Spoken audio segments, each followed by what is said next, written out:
So talking about how, you have plans, ideas, things. I got a text from Jason, which I have to respond to. But he was Who's referring Jason Carmoni. Oh, okay. And he was telling me about like the episode and the last one that I recorded and how you have your plans and God kind of, whether it's God or God's like, well, you just broke your ankle because you broke your ankle, bro. Like he'll allow things because, you just don't know how to ice skate, right? Right. I think it would be very hard for me to be like slippery slope. Yeah. See what I did to there? be like, oh, okay, See what I did that was there? It's good. a slippery slope. Yeah. No, that was good. It would be a slippery slope to be like, oh yeah, no, God will break your ankle. Yeah.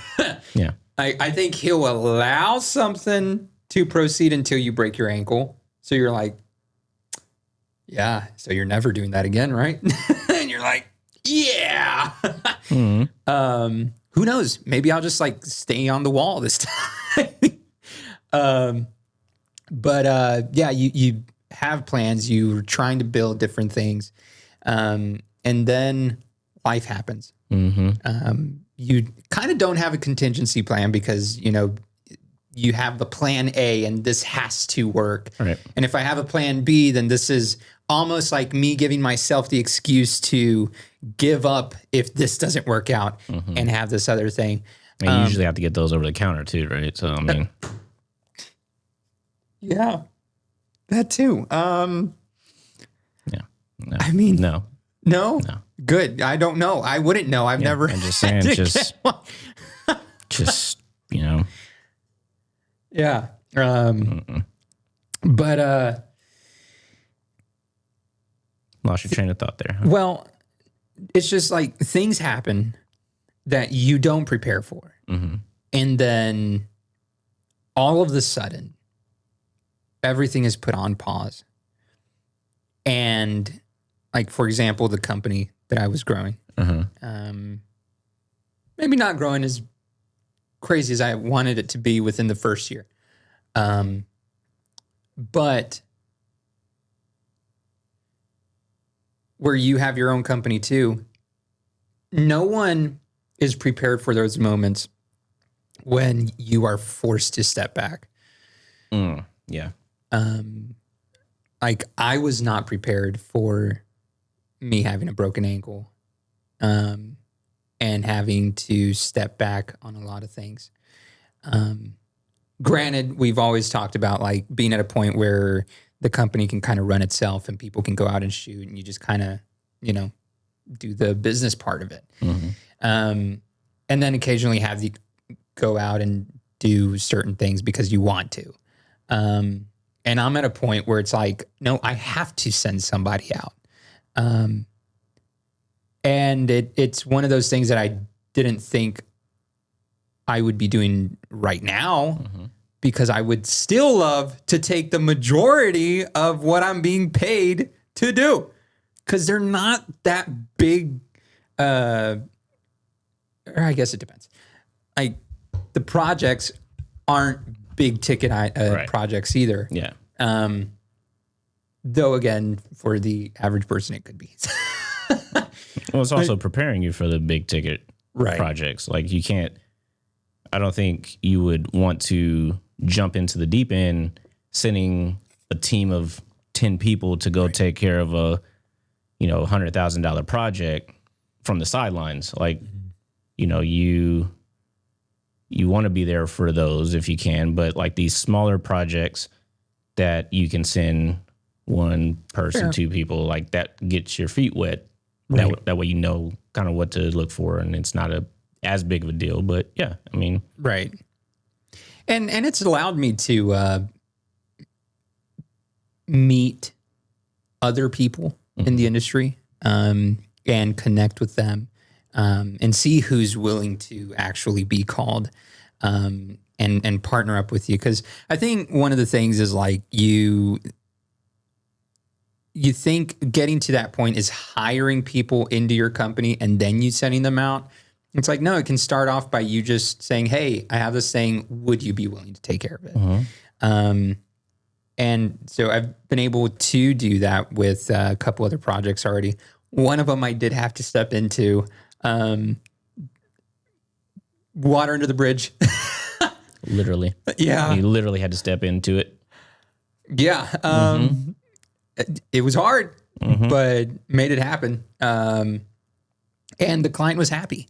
I got there about an hour and a half late, but the client was still happy because I showed up in my condition, still, scooter and everything. And she was just excited that I was there to actually do it. Yeah. Even if I had sent another photographer or something, like maybe, but the fact that I didn't just let it slip and just be like, oh man, well, sorry, I'll just refund you the money. Like, this is a big deal for her. And I showed up, did the job, and now I'm more than likely have a client that's willing to call me on other things too. Because then the person who had the microphone in front of the crowd was like, and we want to shout out the photographer who's here, broken foot and all. And I'm like, thanks. And then another person that was there was like, hey, we actually have an event coming up. It's an anniversary. How much do you charge to take care of things like that? And so I was like, well, when is it? Because if it's like next month, I may not be able to do it. But at that point, when they're going to have that, like, I'll be, according to the doctor, I should be good to go already at that point. So it's like, okay, good. So this is what we can do. Here's my number. Let's talk about it. All right.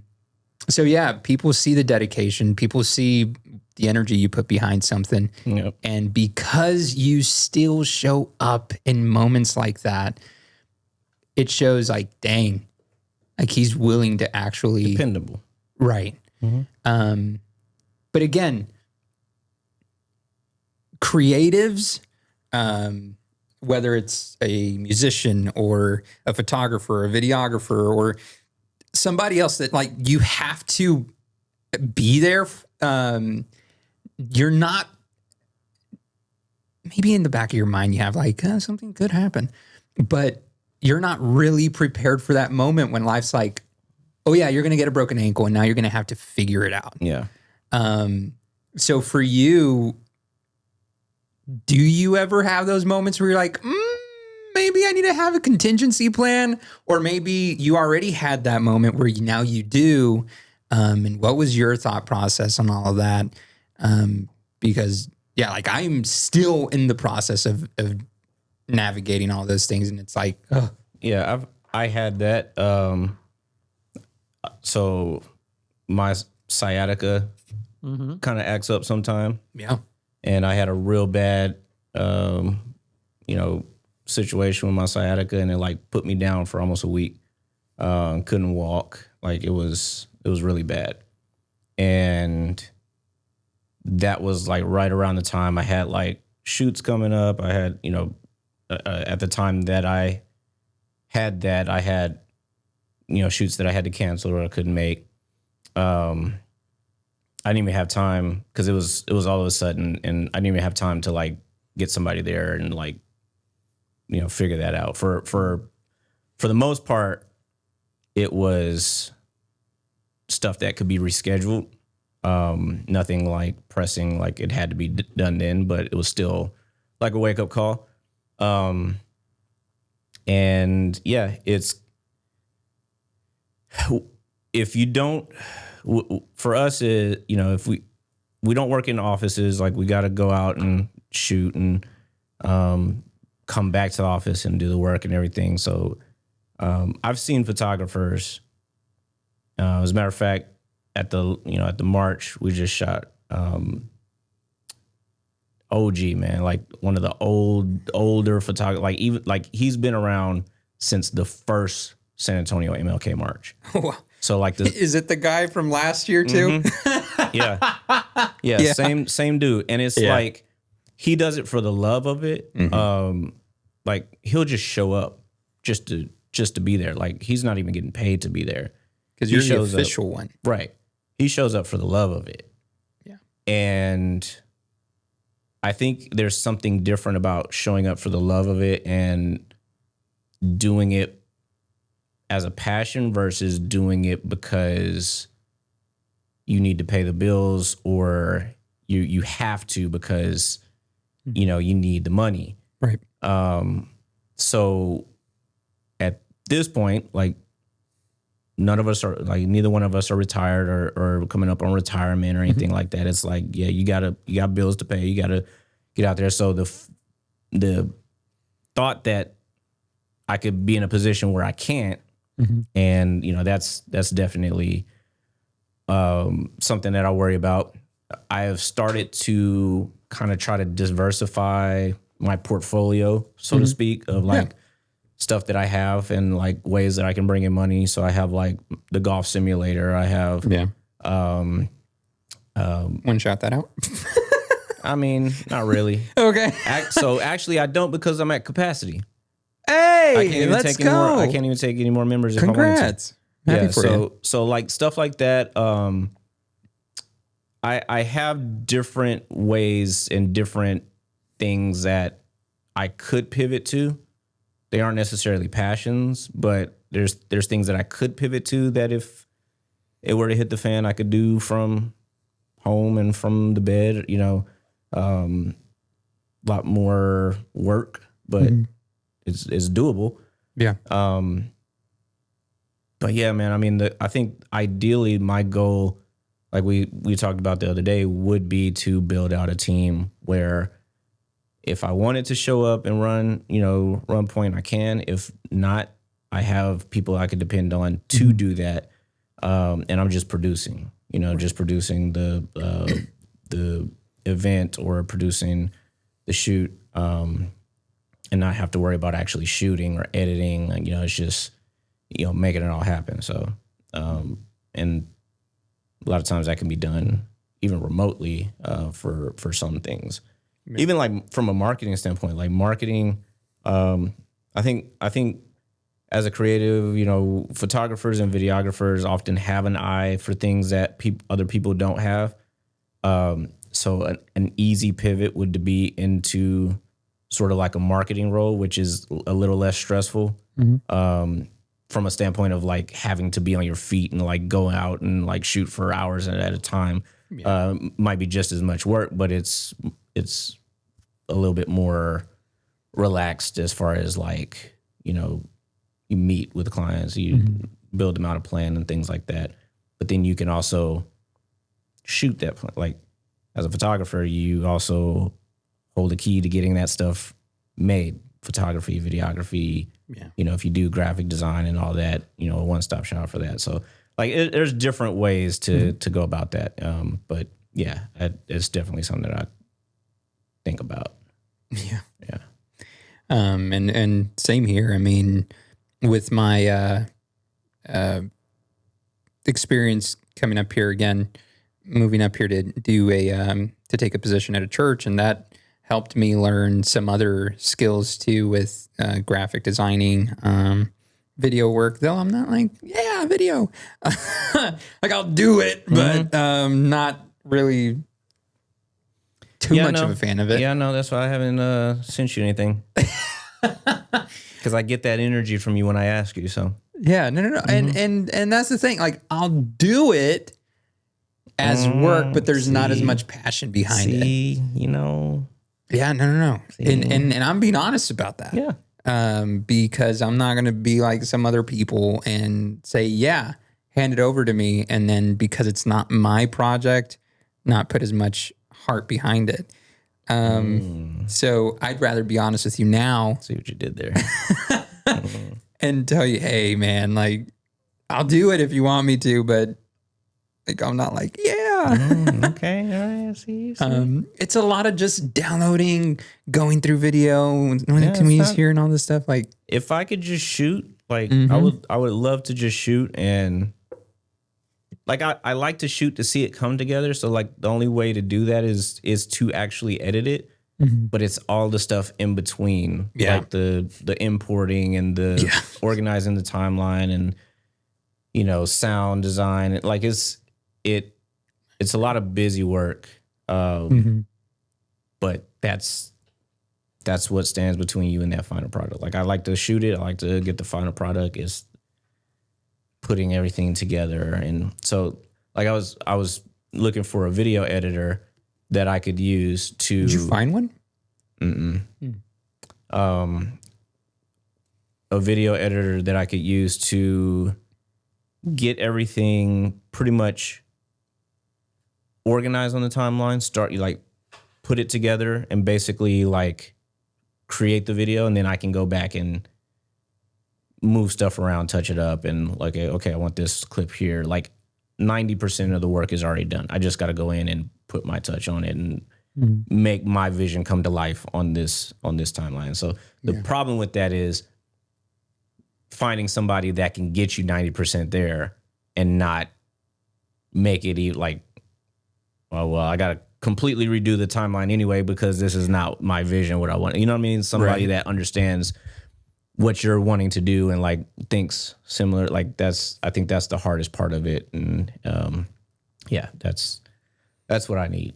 Yeah. And so the reason I was writing here is that like that reminded me of what Jason said when we were talking with him. Like, he knows it would be easier to have somebody else edit his YouTube videos, but because there's a certain style he likes, a certain way he likes it edited, like that is hard to find.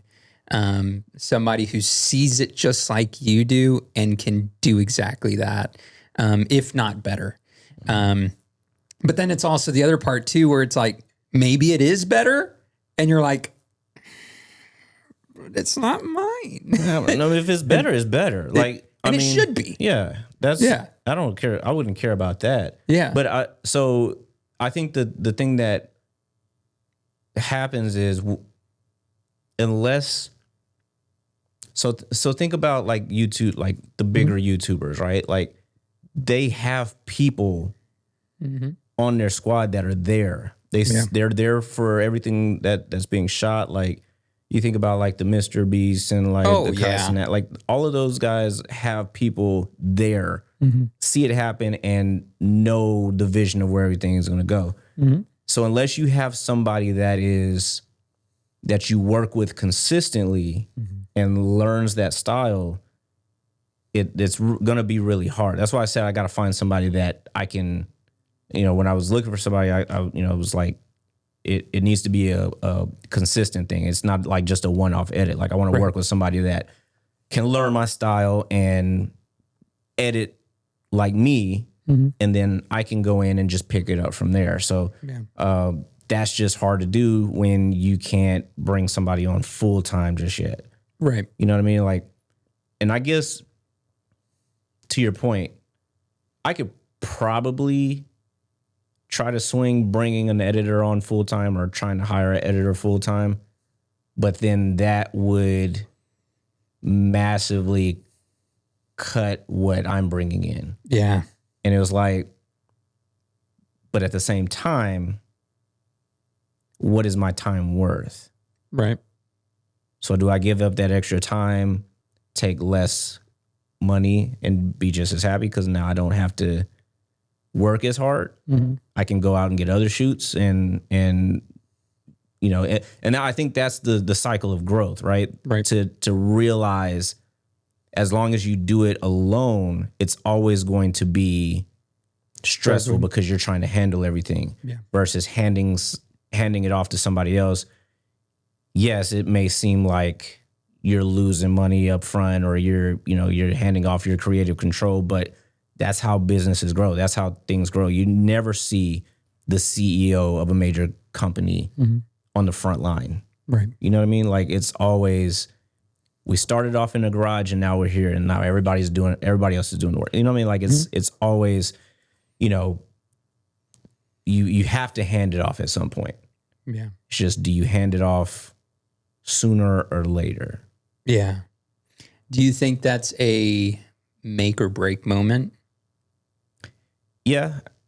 Or do you think that that can happen at any point and it won't necessarily destroy what you were trying to build? I think there's a certain point where it would be better to do than others. Like early on in your career, like that's going to be hard. Like you haven't built a name for yourself. You don't have the capacity, like you don't have the workload to sustain something like that, to like bring on an editor to keep them busy enough to, be happy and, not take on, and not to say they couldn't take on other jobs, but it would just be sporadic, versus building that up, going through the pains, knowing what to look for, knowing what you don't want to do, having the experience behind it, and then saying, okay, these are the areas that I need help in. These are the areas that I want to hand off, that I'll be happier with.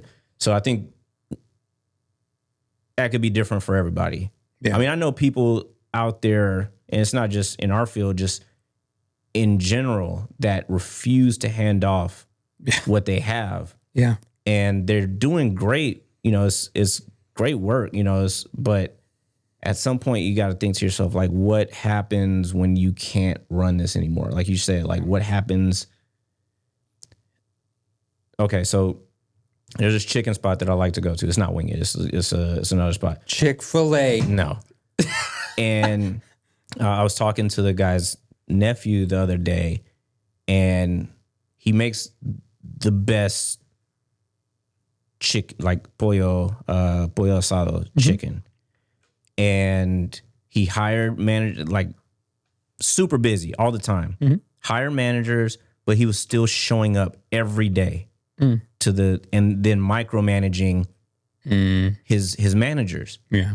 And it's like, why would you hire your managers if you can't trust them to manage? Yeah. And so he's spending all of his time overseeing the people that he put in charge to oversee things. And it's like, you could be spending that time with family. You could be spending that time building another business. And so that's what his nephew was telling me. He's finally getting that. So he's letting his managers manage. And now he's opened up 2 additional locations with being able to trust his team. But this is like, he could have done that years ago. Like he was doing that for years. Like you would show up and like he's the owner and he's like sitting there in the dining room, taking out plates and like putting out little fires. And it's like, it's great to see you here. I love that you have the passion for it, but like maybe that time can be served better somewhere else. And so like, that's the same thing that I'm talking, like the same thing I'm trying to do. Like I don't want to be micromanaging things that I can hand off and do other things, land other contracts and things like that. But yeah, eventually that would be self-sustaining. Again, not putting all my eggs in one basket, like diversifying my portfolio where I'm not just relying on video and photography. Like I have other things that hopefully would be passive income. And yeah, it's rough, man. I mean, I get it. I 100% get it. But yeah, it's one of those things, like everybody's going to be different. Everybody's path is going to be different. People are going to have different opportunities. Right. You know what I mean? Like I don't even know if you can plan that. Yeah. You know what I mean? Like you kind of just have to know when something is in your path that could be helpful and whether you're going to take it or not, or whether you're going to go for that particular route. But yeah, I mean, yeah, because if I had some of the opportunities that, I've seen other people present it with, like, brother, you know what I could do with that opportunity? Yeah. In a little bit of time. But yeah, everybody has their own path, their own opportunities, and you just got to make the best of your opportunities.